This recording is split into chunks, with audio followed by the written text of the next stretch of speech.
नमस्कार दोस्तों, आज हम डीसी मोटर के अंदर मोटर के प्रकार से संबंधित प्रश्न सीरीज हल करेंगे।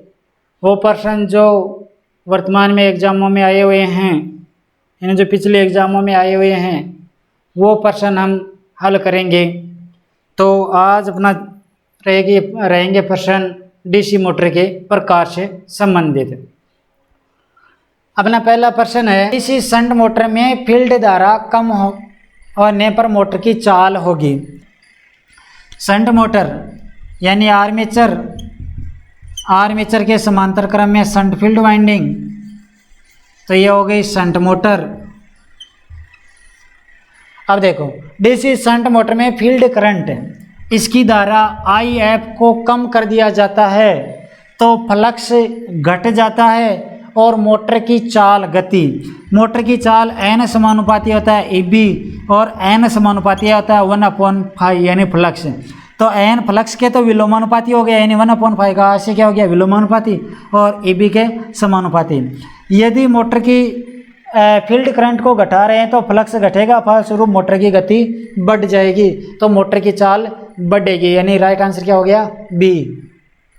अगला है, डीसी शंट मोटर का उपयोग आमतौर पर कहाँ किया जाता है। अब देखो किन में, ऑप्शन क्या है, क्रेन में श्रेणी मोटर प्रयोग करते हैं, विद्युत ट्रैक्शन में भी श्रेणी मोटर प्रयोग करते हैं, एलिवेटर में क्यूमुलेटिव कंपाउंड मोटर प्रयोग करते हैं, यानी संचयी यौगिक।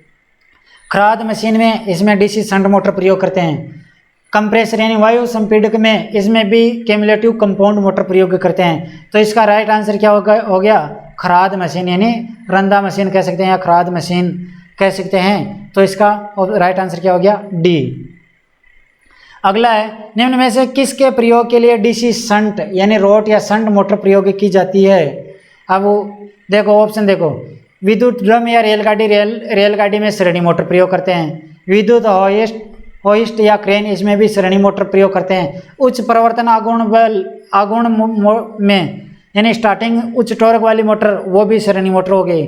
तो मशीन औजार चालन, इसमें डीसी शंट मोटर का प्रयोग करते हैं।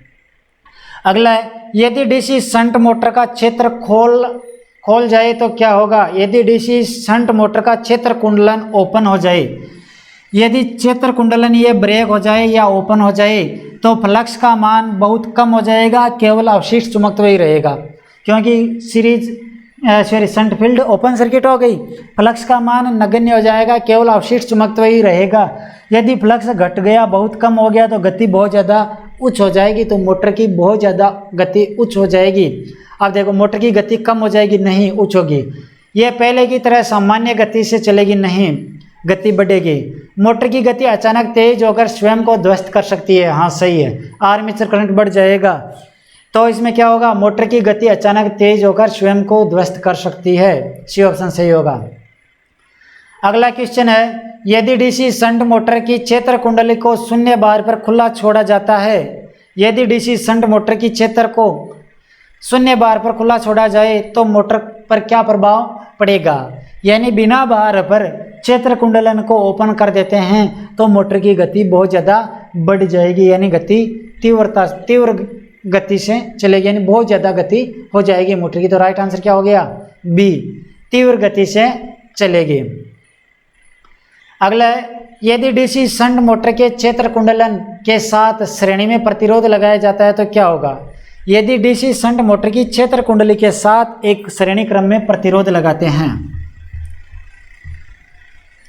यानी ये मोटर है, इसकी क्षेत्र कुंडली के साथ श्रेणी क्रम में एक रेजिस्टेंस लगाते हैं, ये है SH और ये RAC, यानी सीरीज में प्रतिरोध लगा रहे हैं, तो क्या होगा, कुल रेजिस्टेंस बढ़ जाएगा, रेजिस्टेंस बढ़ेगा तो धारा घट जाएगी, धारा घटेगी तो फ्लक्स भी घट जाएगा, क्योंकि फाई समानुपाती IF, फील्ड करंट घट रहा है तो फ्लक्स घट जाएगा, फ्लक्स घट जाएगा तो N समानुपाती 1/φ, तो फ्लक्स घटने से गति बढ़ जाएगी।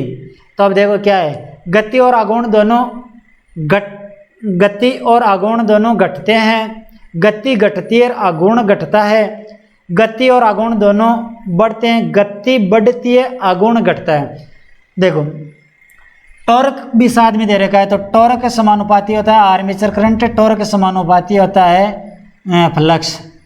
अब फ्लक्स इसमें क्या हो रहा है, रेजिस्टेंस लगाते हैं, फ्लक्स घट रहा है, फ्लक्स घट रहा है तो टॉर्क घटेगा, फ्लक्स घट रहा है तो गति बढ़ेगी, तो गति तो बढ़ जाएगी, टॉर्क घट जाएगा, तो गति बढ़ती है और टॉर्क घटता है, किसमें, डी ऑप्शन में है। तो इसका राइट आंसर क्या हो गया, डी, गति बढ़ती है, आघूर्ण घटता है।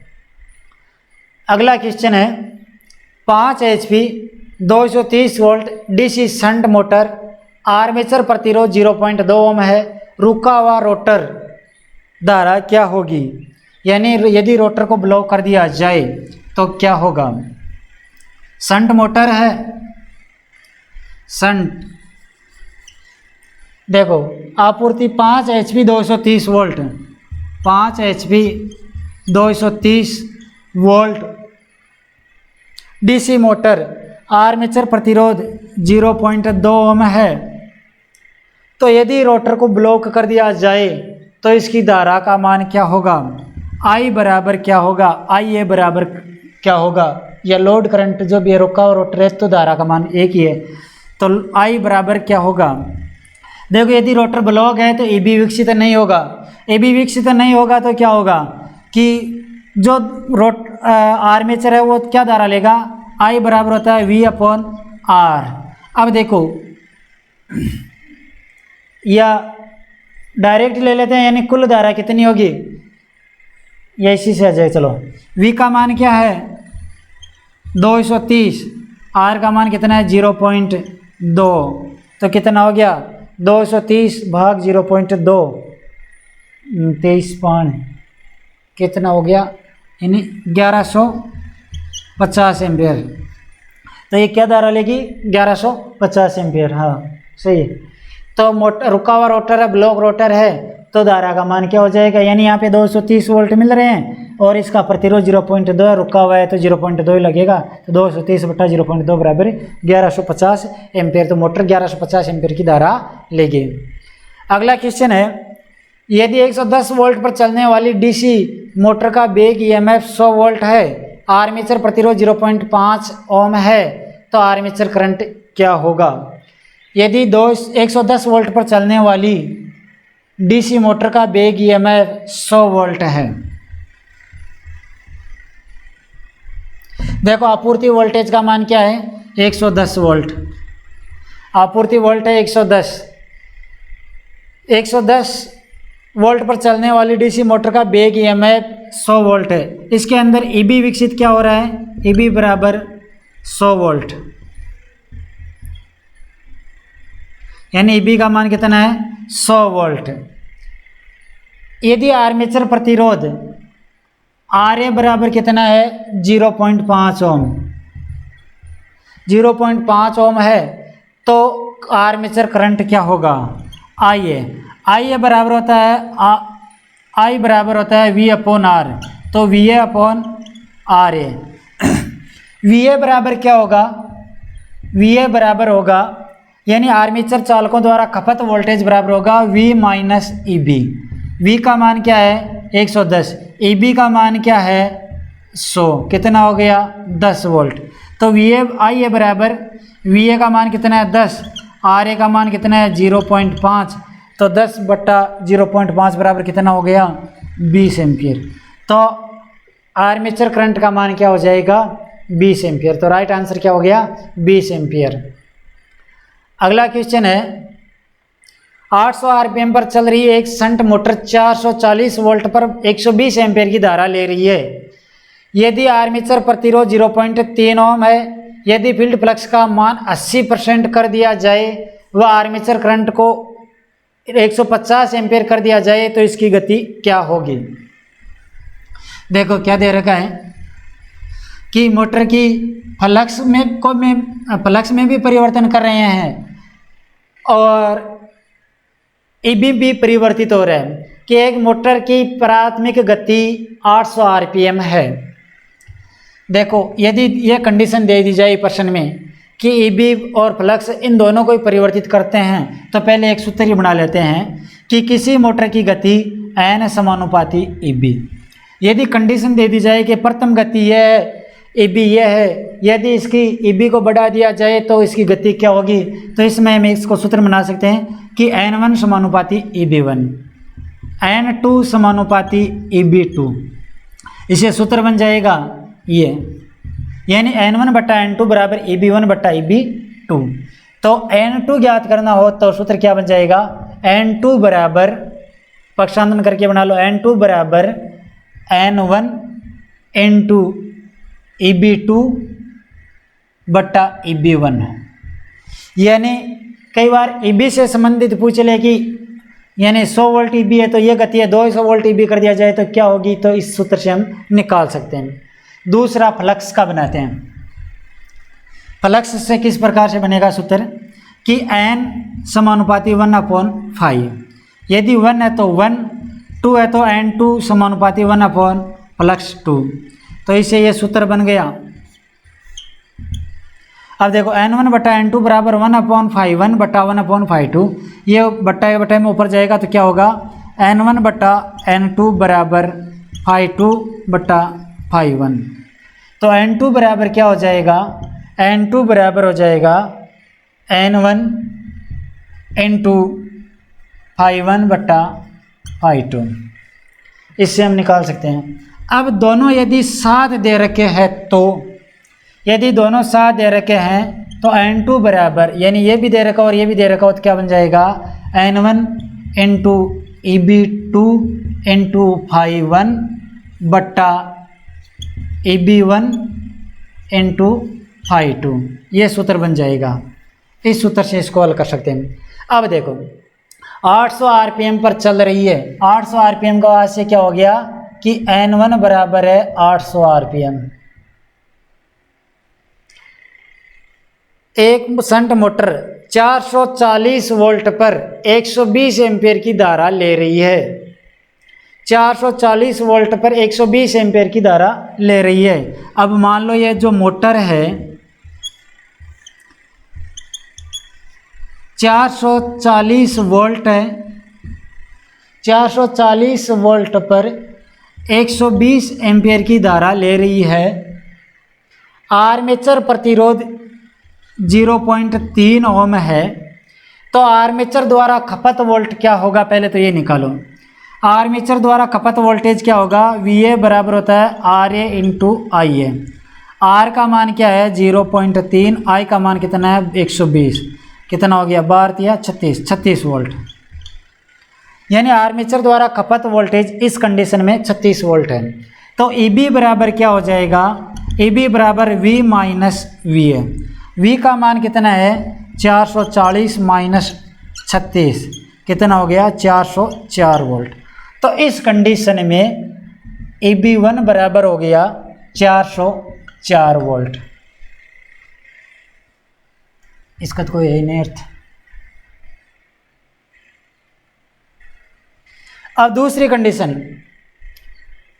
यदि फील्ड फ्लक्स का मान 80% कर दिया जाए वह आर्मेचर करंट, अब फील्ड फ्लक्स φ1 मान लो कि 1 है, φ2 अब क्या कर रहा है 0.8 कर रहा है, यानी जो भी गुणा है पहले 1 है तो 800 है, 100 वेबर है तो 0.8 वेबर, यानी जो भी मान लो जो भी इकाई है तो 0.8 हो गया। आर्मेचर करंट अब 150 कर रहे हैं, पहले कितना था 120, तो EB2 क्या हो जाएगा, EB2 बराबर देखो अब 150 एम्पियर कर रहे हैं, 150 कर रहे हैं, यही प्रतिरोध 3.3 एम्पियर, प्रतिरोध 0.3 ओम, तो VA बराबर RA इंटू I है। यहाँ कितना हो गया 150, 15 45 वोल्ट। अब खपत कितने हो गए, आर्मेचर के अंदर खपत वोल्टेज 45 वोल्ट, 440 माइनस 45 तो कितना हो गया 395 वोल्ट। तो EB2 का मान कितना हो गया 395 वोल्ट। बस अब रख दो सूत्र के अंदर।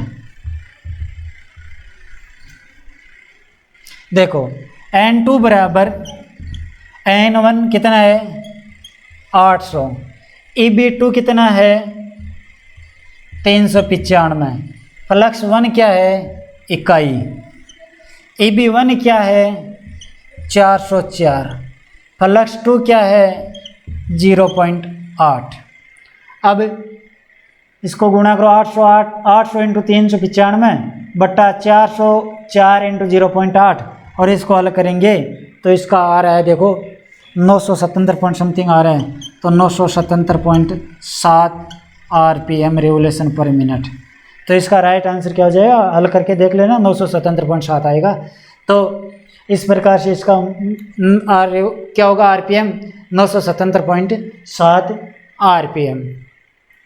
अगला क्वेश्चन है, एक 200 वोल्ट डीसी शंट मोटर का आर्मेचर प्रतिरोध 0.2 ओम है और रेटेड आर्मेचर धारा 50 एम्पीयर है। आर्मेचर में उत्पन्न वोल्टेज ज्ञात कीजिए, यानी जो ईबी विकसित हो रहा है वो क्या होगा, विरोधी विद्युत वाहक बल का मान क्या होगा। क्या दे रखा है देखो, एक 220 volt DC shunt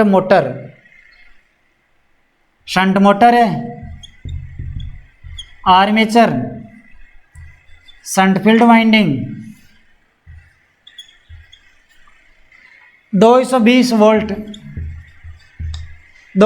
volt DC shunt motor का आर्मेचर प्रतिरोध 0.2 ओम है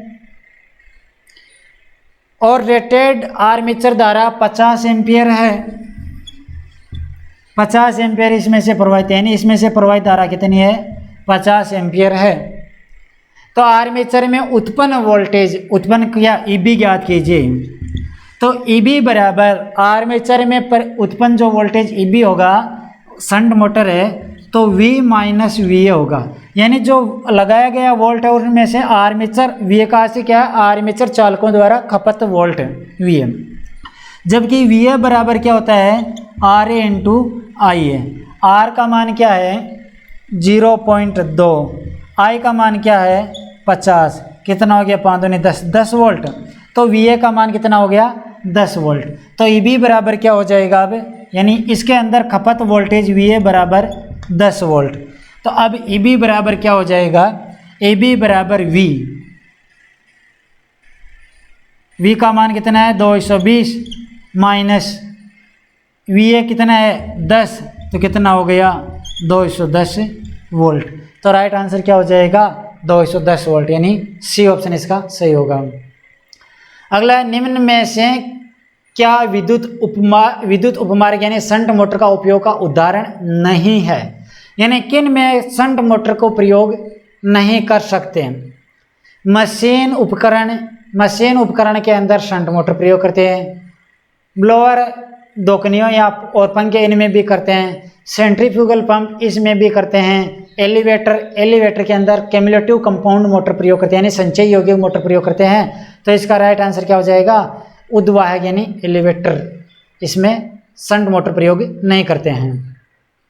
अगला क्वेश्चन है, डीसी शंट मोटर का उपयोग इनमें से किस में नहीं किया जाता, वो यानी इससे संबंधित ही आ गया। इनमें से किस में नहीं कर सकते हैं, खराद यानी लेथ मशीन या रंदा मशीन इसमें करते हैं, मशीन टूल्स इसमें करते हैं, काश्तकारी मशीन इसमें भी करते हैं, यानी काश्तकारी खराद मशीन एक ही हो गया। तो इलेक्ट्रिक ट्रेंस इसमें सीरीज मोटर का प्रयोग करते हैं, तो ये इसमें नहीं करते हैं। तो राइट आंसर क्या हो गया, इलेक्ट्रिक ट्रेंस। अगला क्वेश्चन है, श्रेणी और आर्मेचर वाइंडिंग की तुलना में शंट वाइंडिंग का प्रतिरोध कितना होता है। सीरीज और आर्मेचर वाइंडिंग की तुलना में देखो, सीरीज वाइंडिंग का प्रतिरोध लगभग 1 ओम होता है, यानी 1 ओम या इससे कम। आर्मेचर वाइंडिंग का प्रतिरोध भी लगभग 1 ओम ही होता है, जबकि शंट फील्ड वाइंडिंग का प्रतिरोध लगभग 100 ओम या इससे ज़्यादा होता है।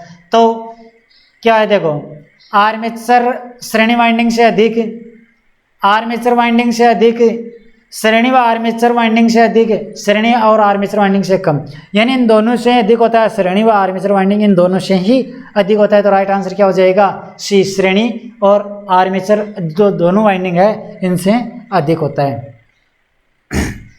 अगला क्वेश्चन है, जब फ्लक्स बढ़ाया जाता है तो डीसी शंट मोटर की गति पर क्या असर होता है। जब हम फ्लक्स बढ़ाते हैं तो डीसी शंट मोटर की गति पर क्या होगा। शंट मोटर की गति, कोई भी मोटर हो, चाहे मोटर की गति एन विलोमानुपाती होती है फ्लक्स के, यानी एन समानुपाती 1/φ। तो इसे विलोमानुपाती भी कह सकते हैं कि एन है वो फ्लक्स के विलोमानुपाती होते हैं। अब देखो, जब फ्लक्स बढ़ाया जाता है तो गति घटती है, तो गति घटेगी। बी ऑप्शन इसका सही हो जाएगा। अगला क्वेश्चन है, शंट मोटर में फ्लक्स स्थिर रहता है इसलिए बल आघूर्ण होता है। शंट मोटर का टॉर्क क्या होता है? देखो, टॉर्क किन किन कारकों पर निर्भर करता है? टॉर्क समानुपाती आर्मेचर करंट और टॉर्क समानुपाती फ्लक्स। अब शंट मोटर का फ्लक्स केवल स्थिर रहता है तो टॉर्क सीधा आर्मेचर करंट के समानुपाती होता है, तो सीधे आर्मेचर करंट के समानुपाती होता है। जबकि सीरीज मोटर में क्या होता है? टॉर्क आर्मेचर करंट के वर्ग के समानुपाती होता है। कब तक? जब तक फील्ड संतृप्त अवस्था में न आ जाए, तो टॉर्क है आर्मेचर करंट के समानुपाती होगा इसमें। अगला क्वेश्चन है, डीसी शंट मोटर भी कहलाती है, यानी डीसी शंट मोटर को इनमें से और क्या कह सकते हैं? नियतांक फ्लक्स मोटर, हाँ सही है। नियतांक वोल्टता मोटर, अब वोल्टता जनरेटर तो होता है, मोटर थोड़ी है। परिवर्तनीय वोल्टता मोटर, नियतांक धारा मोटर, तो ये क्या होगी? नियतांक फ्लक्स मोटर, यानी इसका फ्लक्स है वो लगभग शून्य बार से पूर्ण बार तक स्थिर रहता है फ्लक्स, तो ये नियतांक फ्लक्स मोटर भी कहलाती है। निम्न में कौन सी डीसी मोटर सेंट्रीफ्यूगल पंप में उपयोग हेतु उपयुक्त होती है? यानी सेंट्रीफ्यूगल पंप है, अब केंद्रीय जो पंप होते हैं उनमें इनमें से कौन सी मोटर लगा सकते हैं? शंट मोटर लगा सकते हैं, श्रेणी मोटर नहीं लगा सकते, संचयी यौगिक या विभेदी यौगिक ये भी नहीं लगाते हैं। तो शंट मोटर है, नियत फ्लक्स मोटर भी कहते हैं इसे। इसका उपयोग सेंट्रीफ्यूगल पंप यानी अपकेंद्रीय पंप के बाती भी के में भी काम में ले सकते हैं। तो राइट आंसर क्या हो गया? Shunt motor. अगला क्वेश्चन है, 220 वोल्ट वाले 5 kilowatt short shunt compound motor में 1 ओम का आर्मेचर प्रतिरोध, 1 ओम का श्रेणी क्षेत्र प्रतिरोध और 220 ओम का शंट फील्ड प्रतिरोध है। मोटर पूर्ण भार पर 17 एम्पीयर लेती है, तो शंट फील्ड करंट का मान क्या होगा? मोटर कौन सी है? Short shunt compound motor. Short shunt कौन सी होगी?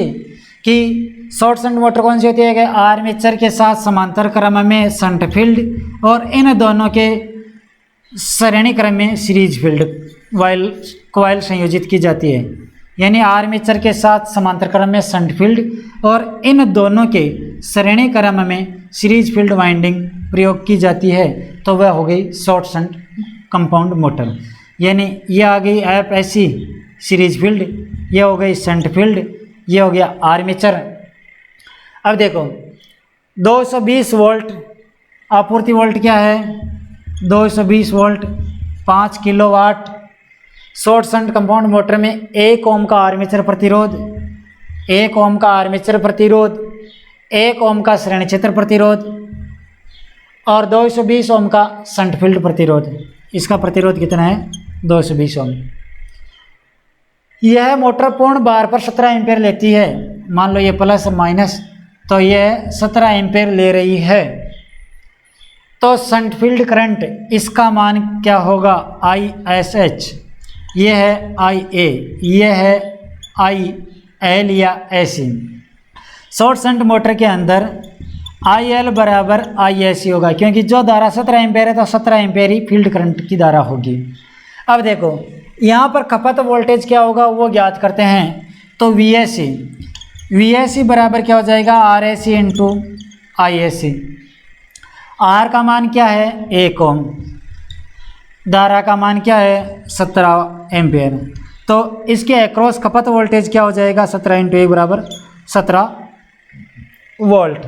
यानी इस सीरीज फील्ड में खपत वोल्ट हो रहे हैं 17 वोल्ट। 220 यहाँ, इसमें से 17 वोल्ट खपत हो गए। यहाँ कितने शेष रहे? यहाँ रहेंगे 220 माइनस 17, कितना हो गया? 203 वोल्ट। यानी यहाँ 203, यहाँ भी 203। अब इसकी धारा ज्ञात करनी है, तो धारा क्या हो जाएगी? ISH शंट फील्ड की करंट, ISH बराबर VSH अपॉन RSH। VSH यानी इसके अक्रॉस वोल्टेज कितने हैं? 203।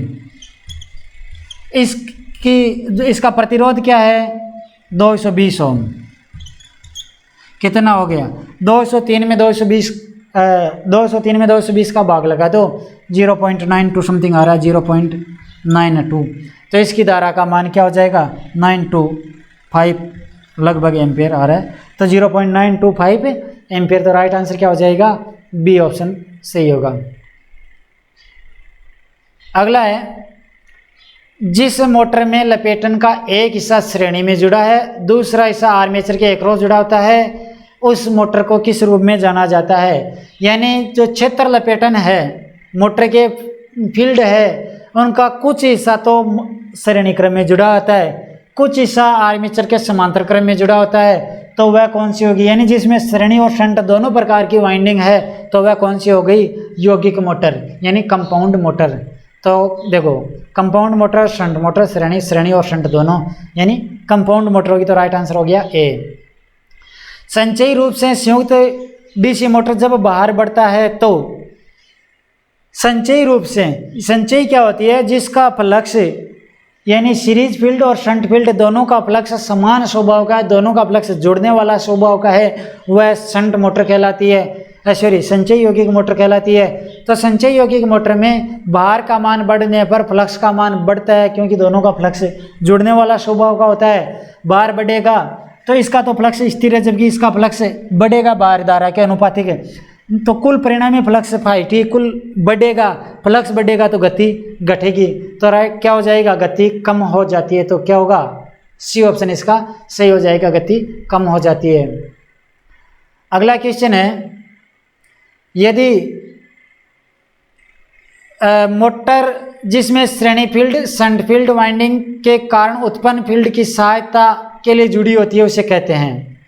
यानी वह मोटर जिसमें सीरीज फील्ड और शंट फील्ड दोनों के फ्लक्स एक जुड़ने वाले स्वभाव के हैं।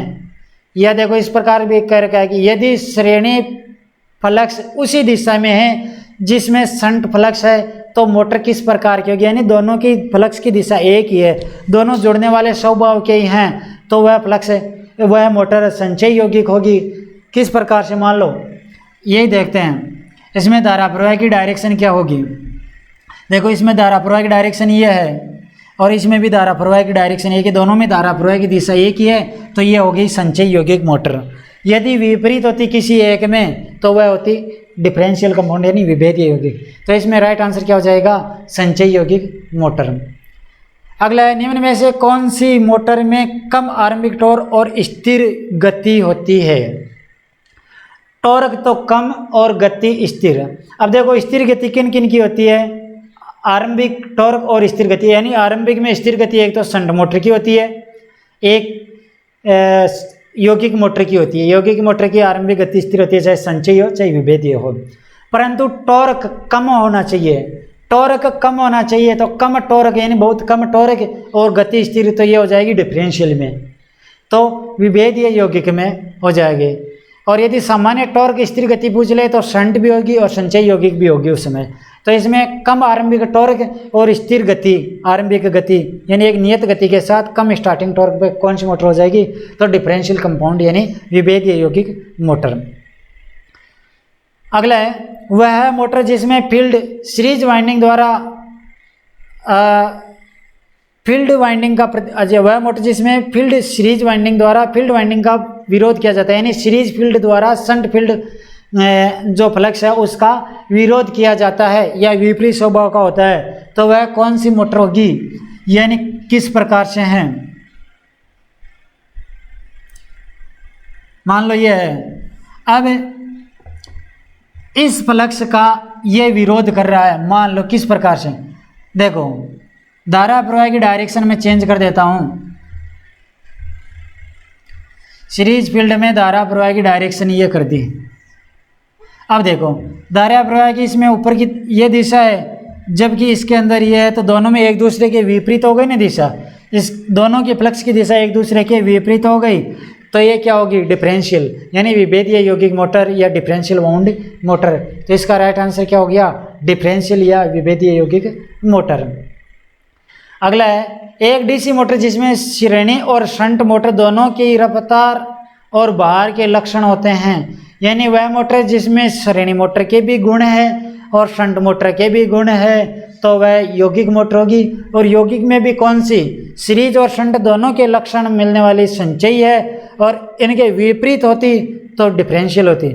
तो दोनों के लक्षण समान प्रकार के लक्षण किस में होंगे, यानी सीरीज और शंट दोनों की जो लक्षण है, विशेषता विश्लेषण है, वो होगी संचयी यौगिक मोटर में। अगला है 10 HP 250 वोल्ट दिष्ट धारा मोटर का पूर्ण भार करंट क्या होगा। पूर्ण भार धारा यानी 10 HP की, और कौन सी मोटर है, दिष्ट धारा मोटर है। चलो कोई मोटर है डीसी मोटर, क्या दे रखा है 10 HP और 250 वोल्ट, 10 HP और 250 वोल्ट दिष्ट धारा मोटर का पूर्ण भार करंट लगभग होगा। ये धारा आई पूछिए, आई का मान क्या होगा। तो देखो शक्ति दे रखी है HP में, HP को वाट में बदल लो तो सूत्र क्या हो जाएगा, I बराबर हो गया P/V। अब देखो P बराबर क्या हो गया 10 HP है, यदि ब्रिटिश प्रणाली में लेते हैं तो 10 × 746 हो गया, कितना हो गया 7460 वाट। यदि मैट्रिक में लेते हैं तो हो गया 10 × 735.5, तो कितना हो गया 7355 वाट। दोनों से हल कर लेते हैं कितना होगा, लगभग पूछा है, चलो ठीक है। तो इसमें क्या हो जाएगा, ये पहले ऊपर ब्रिटिश प्रणाली से लेते हैं तो शक्ति क्या हो गई 7460/250, 0 से 0 इसका भाग लगाएंगे इसमें, तो इसका आएगा लगभग 29.84 एम्पियर। इससे हल करते हैं I बराबर P/V, या P का मान कितना हो गया 7355/250, और इससे हल करते हैं तो आ रहा है 29.42, तो 29.42 एम्पियर, यानी लगभग कितना हो रहा है 29 पॉइंट समथिंग आ रहे हैं। तो देखो इनमें ऑप्शन में कौन सा है, सी ऑप्शन में 30 एम्पियर आ रहा है। ऊपर प्रश्न में भी यही पूछा है कि लगभग क्या होगा, तो लगभग होगा 30 एम्पियर। तो राइट आंसर क्या हो गया इसका, सी 30 एम्पियर। अगला क्वेश्चन है आर्टिफिशियल हार्ट पंप, यानी जो आर्टिफिशियल हार्ट हृदय लगाते हैं, हार्ट लगाते हैं, उसमें जो मोटर लगाते हैं बायोमेडिकल उपकरण में आमतौर पर इस्तेमाल होने वाली मोटर कौन सी है। तो उसमें डीसी यानी सेल से प्रचलित या डीसी बैटरी से प्रचलित मोटर होती है, तो डीसी से प्रचलित होती है, और बिना बुर्श की होती है, यानी बुर्श नहीं होती उसमें, तो बिना बुर्श वाली डीसी मोटर होती है। तो राइट आंसर क्या हो गया, बी, बिना बुर्श वाली डीसी मोटर। तो ये था दोस्तों मोटर के प्रकार से संबंधित। अभी इसी चैप्टर से संबंधित अपना अगला वीडियो रहेगा। ठीक है दोस्तों, धन्यवाद।